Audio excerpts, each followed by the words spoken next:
Hello everyone, welcome to my channel, and don't forget to subscribe, like, and share.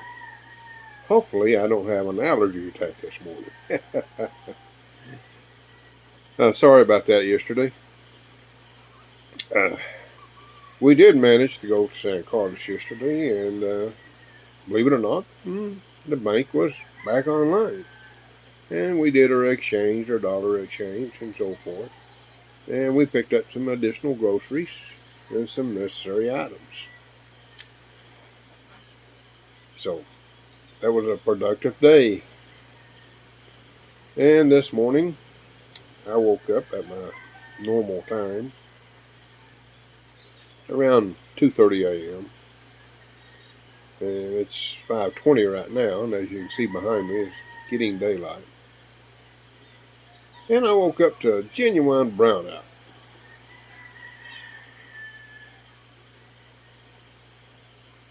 Which is not an issue now. My batteries are doing a wonderful job. And I'm going in the future, after I cycle them for about a week or so, after adding the additional battery, I will do a video on them. And we'll go over everything in as much detail as I possibly can. So, I'm sitting comfortably with electricity. And I guess you hear the roosters in the background.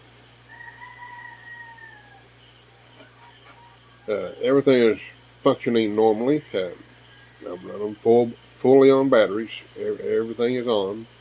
Deep freeze, refrigerator, and so forth. And all the fans. Force lighting.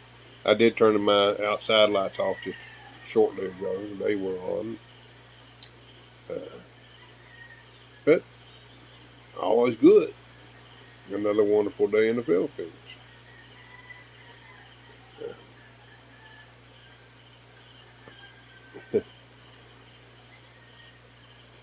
Yeah, I'm pausing because I lost my train of thought. I do that sometimes. Trying to think of what I was going to say and just fell into a blank. I hate when I do that. Yeah. And as usual, I've something that came to my attention yesterday. I've noticed that I got a little lope in my van. It's not bad, just small. So I suspect maybe I have a tire with the belt broken.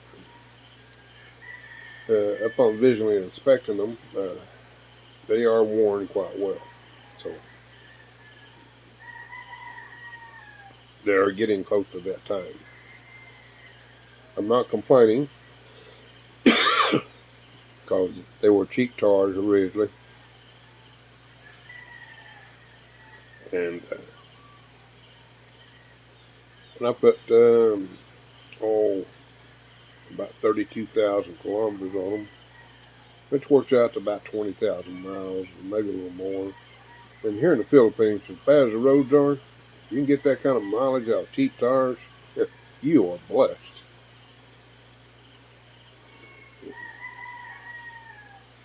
That's another thing too. If you plan on coming to the Philippines and you're going to stay here any extended time or maybe even possibly live, I don't recommend starting to drive right off the bat. The reason for that, because it's not like your home country. They got similar laws in their driving and so forth. But the problem is, it's not enforced. And you're going to experience things that you're unaccustomed to. In the smaller cities, very few will even have any traffic lights.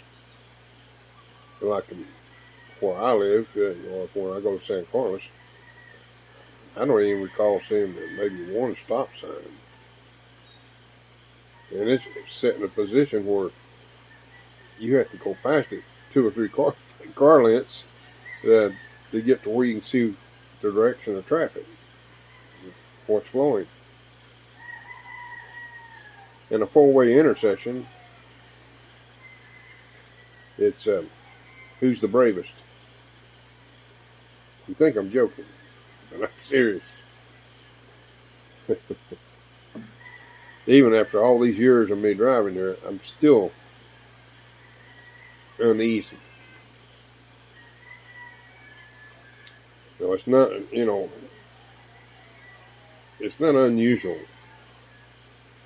especially in intersections where they will cut the corner and they're coming into your lane. And another thing too, you be driving behind a motorcycle and he goes all the way to the right. You better slow down because he's getting ready to make a left turn. And if it's on a multiple lane road, you better slow down even more because he's getting ready to cut straight across in front of you. Why they do that, I have no idea. And if you're making a right turn in an intersection, you better watch your right side real close because somebody's going to pass you. It makes you very uncomfortable. Well, if you're sitting at an intersection and getting ready to make a left turn, don't be surprised if someone don't come up beside you and on your left side and just pass you. Or even on your right side. I've had it come both ways. That's things you gonna be up against. And I just don't drive at night, period. It's just too dangerous. One thing, people get out and they're wearing dark clothes and you cannot see them. And they're out because the temperature is cooler and they walk right in the middle of the road and you're on top of them before you realize it's a person. Or you might have one of those pedal cabs, no reflectors, no nothing, and you're on top of them. It's just so dangerous at night because and not counting the motorcycles and things driving with no lights, nothing. So nighttime driving, not here. It's kind of spooky, to be honest with you. And you'd be driving down the highway and you got a vehicle coming right at you on your side for no purpose.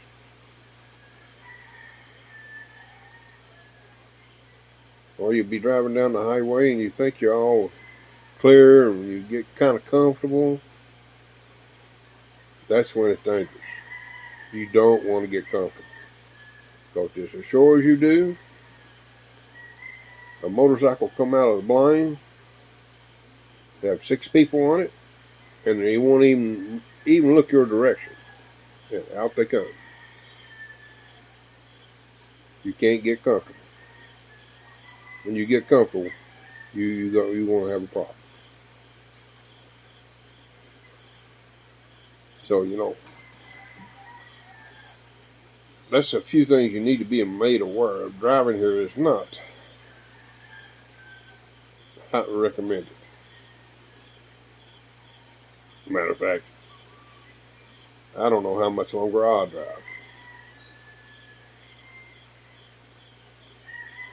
I'm in the process of trying to teach Grace to drive, but it's just hard for me to get comfortable with a new driver. But I'm going to do my best to try to teach her and pass along some of my experiences. And she's been riding with me enough to know that you got to stay totally focused on what you're doing. You can't deviate or have a comfortable conversation while driving.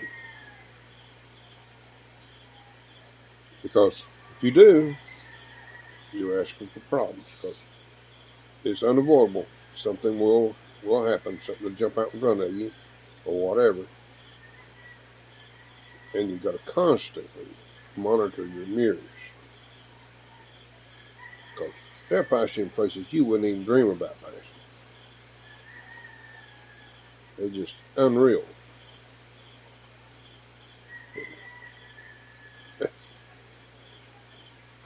And, I try my best to keep my vehicle in good shape, all the lights working and so forth. And it's not uncommon to get behind a fairly new vehicle and then I have no tail lights. So you don't want to tailgate nobody, that's for sure. Because the odds of them having lights that are actually fully functional, it's not going to be good. Personally, if I check mine at least weekly. To be honest with you, I do it every Sunday morning when I take Grace to church, because it's easy to do that at that time, because it's still dark out. And I'll check all lights, make sure they're functioning correctly. I'm trying to think of some other things that are just unreal. Not counting along with people hanging on the side of Jeepies and tricycles and things you wouldn't expect because it's so unsafe.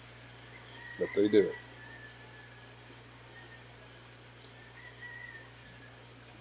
But anyway, that's my gripe, and I thought I'd inform you and let you know.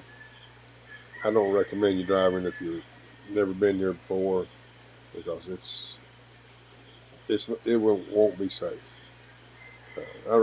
You need to be here at least 6 months to a year to get more comfortable with the way traffic is before you even attempting to drive. Me personally, I was here 10 months before I've actually started driving here. I purchased a motorcycle, a little 125 Wave, and I drove it safely for 5 years, and it did a wonderful job. Grace and I had a lot of good memories on it. Actually, I wish I still had it because of the memories. But anyway, thanks for watching, and if you don't mind, please subscribe, like, and share, and I'll try to touch base with you again soon.